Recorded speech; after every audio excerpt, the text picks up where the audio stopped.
السلام عليكم ورحمة الله وبركاته kusoo dhawaad barnaamijkeena teknolojiyadda gaar ahaan graphic design-ka maanta waxaan samayn doonaa habka ugu fudud aad u samaysan karid posterka ama stickerka ciidda adoo isticmaalaya Adobe Illustrator adoo isticmaalaya haday tahay markii kugu horeysay aad channelka soo booqatay fadlan subscribe saar like noo saar asxaabtaada kalena la wadaag markii ugu horeysay waxaad tagaysaa file kadibna waxaad leedahay new kadibna waxaan dooranaa cabirkii aan ugu talagalay inaan ku sameeyno cabirkan waxaan ka dhigaynaa 1080 oo pixels ah iyo 1080 oo pixels ah korna waxaan ku qoranaa ciidul adxa kadibna waxaan leedahay create ayaa leenahay marka saa ku soo qabto waxaan sameeynaa marka ugu horeysay waxaan sameyn doonaa inaan background-kan halkan aan keensano background-ka aan sameynayno waxa weeye marka ugu horeysay horta waxaan sameynaynaa shape baan sameynayna kadibna waxaan leenahay stroke no ka dhig filkana waxaan leenahay gradient nooga dhig baan leenahay laba color oo isku sidkan ayaa leenahay marka ugu horeysay horta nooga dhig kadibna colorkaas waxaan dooranaynaa colorkan dhexe ayaan dooranaynaa si uu qaabkan uu noogu soo baxo halka markaas aan tagno noo soo saaraya shaashadan yar haday ka qarsoon tahay waa kan gradient ayaa ku qoran hadaa ka weydiina waxa tagaysaa Windows kadibna waxa soo furaysaa qaybtan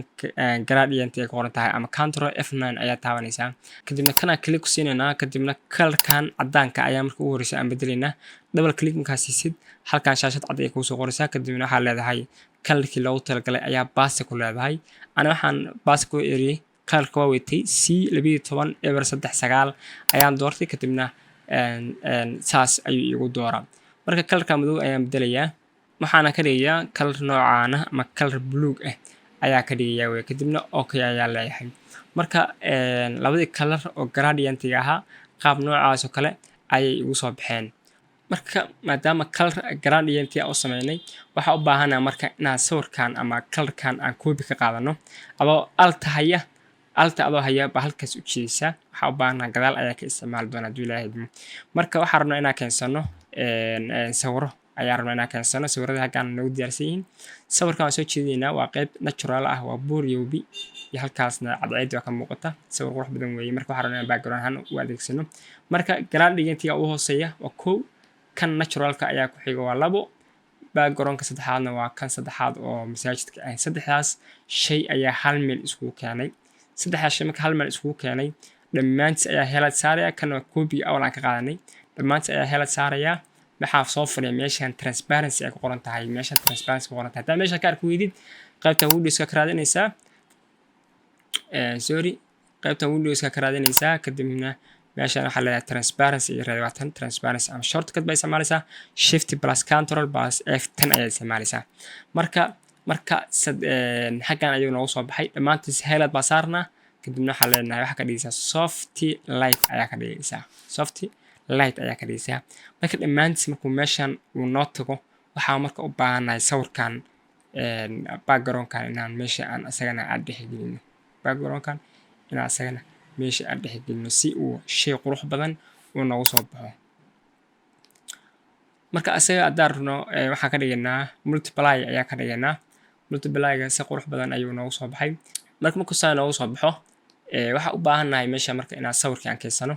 marka ugu horeysa waxaan sameynaynaa xoogaa yar oo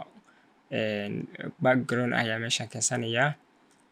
colorkiisa waxaan ka dhigayaa cadaan white gradient-iga ka qaadaya cadaan white ah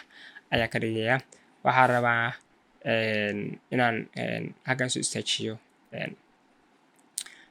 wadaadkii marka sawirkiisa halkan ayuu noo yaalaa dhammaan shayadan halkan noo yaala waa project-iga waxaan isticmaali lahayn dhammaantiis halkan ayaan kusoo diyaarsay maadaama si uusan waqti badan u noogu qaadan waa soo turkisanayaa halkan ayaa soo dhiganayaa marka saa aan sameyno sawirkan ayaa soo qaadayaa waxaan keenayaa halkan sawirka maadaama uu ugu hooseeyo waxaan leeyahay Ctrl plus Shift plus calaamadda arrow-ga yacni calaamadan hadda keyboardka meesha la soo furo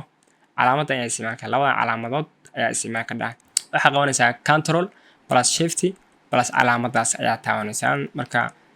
meeshan ayuu yani horay ayuu ku soo marsiinayaa sawirka yani waxa dooranayaa background-kan cad kadibna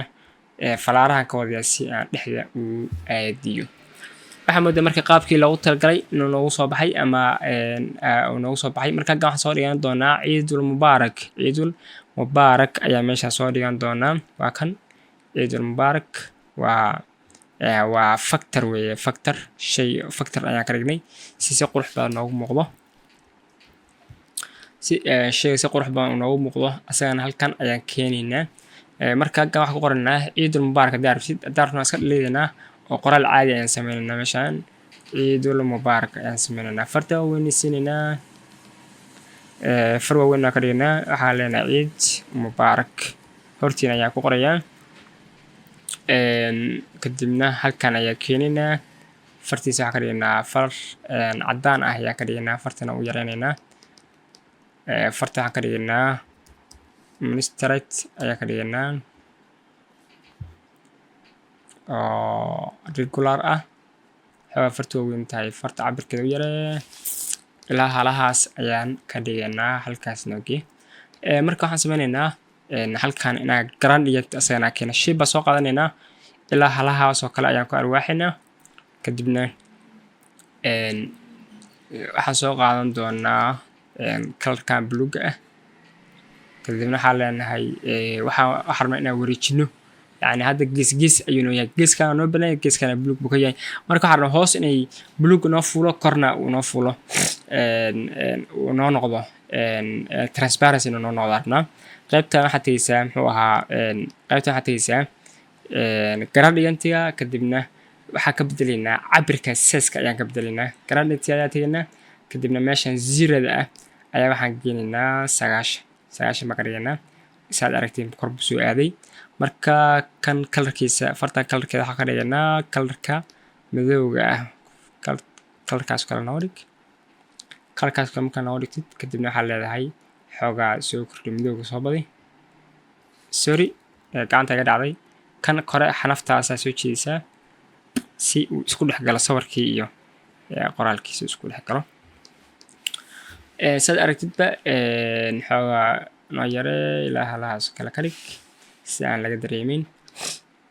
kadibna qaabkii loogu talagalay ayuu noo soo baxay. meeshaan taqabbal allahu minna wa minkum ayaa ku qoranaynaa, halkan ayuu noo yeelaa qoraalkan maadaama markii hore uu noo diyaarsanaa. qoraalka waa qori kadhaan carabi, taqabbal allahu minna wa minkum ayaa qoraysaa saalix al acmaal, halkan ayaa dhiganaa isagana soo jiid ilaa halahaas kala dhig. marka hadda kaliya waxaa naga dhiman projectigeena meeshaan sawiro yaryar oo iska qurxina ayaa noo yaala, sawiro yar oo iska qurxina ayaa noo yaala. waa xidigtaasna halkaas noo saar xoogaa yare, kan iyo kanna ciidul mubaarak labadan hoos u dhig ilaa halahaas kala gee, ama kan laftiisa yare oo yare karnaa ilaa halahaas kala gee. kadibna kan soo qaad iska qurxin, kadibna halkaas kee. haddaa u baahan tahay waxyaabahan dhan waxaan sameynaynaa groupkeena telegramka ayaan soo dhignaa, description ayaan soo raacinayaa. groupkeena telegramka ayaan waxaan kusoo dirayaa fiilkan oo dhammaystiran. marka adigu beddelan ka dhaca sawirka ayaa saaran ka dhaca, sawir keliya ka beddelaysaa, sawir alaala sawirkaa rabtid ayaad saaran ka dhaca. marka waxaa moodaa inaan dhammaystirnay dhammaan waxyaabihii ama shayadii looga baahnaa. sawir qurux badan ayaa kusoo baxay. marka waxaa moodaa inaan dhammaynay. marka haddii tahay markii kugu horreysay oo channelka soo booqatay, fadlan subscribe saar, asxaabtaada la wadaag, jecel inay sticker noocaan oo kale ay samaystaan. assalaamu calaykum waraxmatullaahi wabarakaatuh.